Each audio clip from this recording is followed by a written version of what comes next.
콜레스테롤을 낮추고 심장마비, 뇌졸중, 사망을 예방하는 것으로 알려진 스타틴 약품 제조업체는 스타틴을 판매하고 있습니다.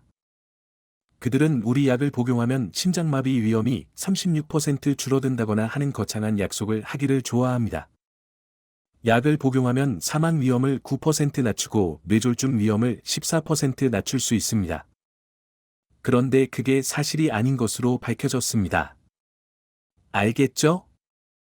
이 동영상에서는 미국 의학협회 뇌과학 저널에 발표된 새로운 연구에 대해 이야기해 보려고 합니다.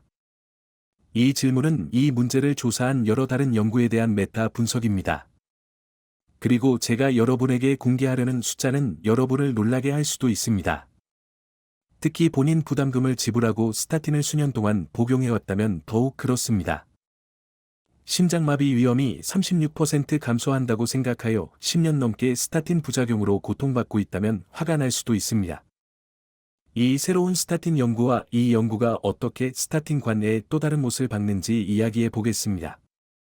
이 새로운 연구는 2022년 3월 중순에 JAMA의 뇌과학 저널에 발표되었습니다. 체계적인 검토 및 메타 분석입니다. 연구진은 데이터가 공개되어 있는 다양한 연구를 조사했습니다. 많은 스타틴 회사들이 자체적으로 연구비를 지원하지만 그 결과를 비공개로 유지한다는 사실을 모를 수도 있습니다. 그들은 결과를 일반 대중과 공유하지 않습니다. 또한 의료기관의 다른 연구자들과도 공유하지 않습니다. 그들은 이것을 독점 정보로 보관합니다. 조금 이상하지 않나요?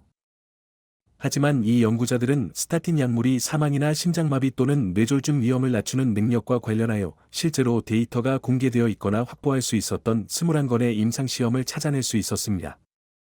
그리고 많은 스타틴 임상시험에서 심혈관 사건과 같은 소프트 엔드포인트에 대해 이야기하고 싶어 합니다. 이는 의사가 예 또는 아니오로 말할 수 있는 주관적인 측정치입니다. 이는 흑백의 딱딱한 평가지표가 아닙니다.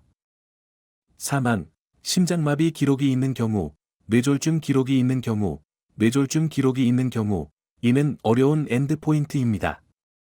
그래서 이 연구에서는 누구도 부정할 수 없는 세 가지 어려운 엔드포인트만 살펴봤습니다. 죽었거나 죽지 않았거나 둘 중 하나겠죠? 이 세 가지 하드 인풋을 기반으로 한 연구를 살펴보면 리피토나 조코르, 크라바스타틴 등의 광고에서 보았던 것과는 매우 다른 수치를 발견할 수 있습니다. 이 연구들을 모두 합치면 14만 3천 명 이상의 다양한 참가자가 참여했습니다. 스타틴이 LDL 콜레스테롤을 낮추어 심장마비, 뇌졸중 또는 사망으로부터 보호하는 능력을 살펴보면 연구자들은 스타틴으로 LDLC를 낮추는 것과 사망, 심장마비 또는 뇌졸중 위험 사이에 일관된 관계가 없다는 것을 발견했습니다. 네, 일관된 관계는 없습니다. 이 그래프는 이 연구의 결과를 매우 명확하게 요약하고 있다고 생각합니다. 또한 제약회사들이 상대적 위험 감소와 절대적 위험 감소를 비교하여 사용자를 오도하는 방법을 바로 알 수 있습니다. 이제 그래프에서 이 크고 밝은 회색 막대가 보이는데 이것이 상대적 위험 감소입니다. 따라서 전체 사망률, 사망 위험이 높을수록 스타틴은 LDLC를 낮춰서 9%를 감소시키고 심근경색이나 심장마비의 경우 29%를 감소시키지만 36%는 감소시키지 않죠? 그리고 뇌졸중의 경우 상대적 위험을 14% 감소시킵니다. 이것이 바로 그들이 광고하는 수치이고 의사들이 말하는 수치이며 여러분이 듣게 되는 수치입니다. 그럼 몇 년 동안 매일 스타틴을 복용하고 본인 부담금을 내고 부작용을 겪어도 심장마비 위험이 3분의 1로 줄어들 테니 괜찮다는 거네요. 그렇죠? 이제 이 그래프를 좀 더 주의 깊게 살펴보세요. 키가 큰 막대 옆에 있는 아주 작은 막대를 보세요. 사망률의 경우 절대적인 위험 감소를 보면 0.8%의 절대적인 위험 감소에 대해 이야기하고 있는데 이는 거의 배경소음에 가깝습니다. 심장마비의 경우 1.3%입니다. 네, 그다지 인상적이지는 않습니다. 리피토 광고에서 심장마비 위험을 연간 1.3% 낮춘다고 했다면 어떨까요? 한 달에 $25의 본인 부담금을 지불하고 혜택을 받으시겠습니까? 또는 뇌졸중의 경우 스타틴 약물을 수년 동안 매일 복용하면 0.4%의 절대적 위험 감소가 나타납니다. 말 그대로 위험을 0.4% 낮추는 것이지 절대적으로 1%를 낮추는 것은 아닙니다. 스타틴 약물을 매일 복용하면 테스토스테론 수치가 낮아지는데 이는 남성과 여성에게 모두 좋지 않다는 점을 명심하세요. 혈당 수치가 높아지는데 이는 모든 사람에게 나쁜 영향을 미칩니다. 코엔자임 Q10 수치를 낮추게 될 것입니다. 그리고 심한 근육통, 심지어 근육 파괴, 간 손상 및 기타 여러 가지 부작용이 발생할 위험이 높아질 수 있습니다. 일부 의사들은 아니요, 부작용이 그렇게 심하지 않습니다. 라고 말할 것입니다.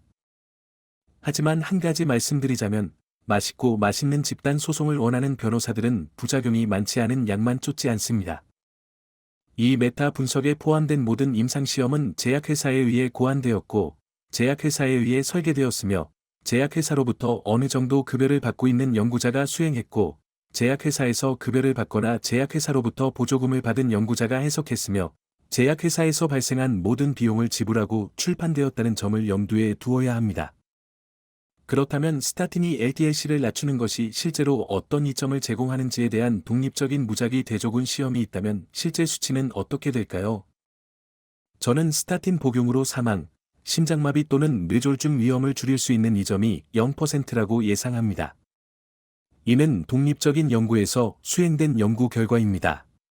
네, 저는 환자로서, 소비자로서 상대적 위험 감소와 절대적 위험 감소의 차이점을 이해하지 못한다고 말할 수 있습니다. 하지만 제 의사는 확실히 알고 있습니다. 의대를 나왔으니까요. 실제로 설문조사에 참여한 의사 중 최대 25%가 상대적 위험 감소와 절대적 위험 감소의 차이를 모르는 경우가 매우 흔하다는 다른 기사 링크도 포함했습니다. 따라서 의사도 그 차이를 이해하지 못할 수도 있습니다. 그렇기 때문에 이 새로운 글을 인쇄하여 다음 방문 시 의사에게 가져가시기 바랍니다. 의사가 스타틴을 처방하려고 할 때 의사 선생님, 스타틴이 제 위험을 3분의 1까지 낮출 수 있다고 생각하시는 건 이해합니다.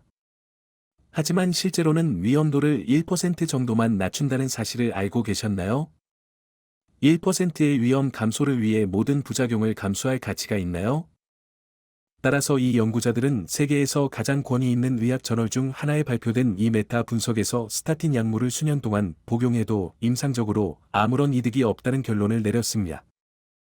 그래서 저는 있는 그대로 말할 때가 왔다고 생각합니다.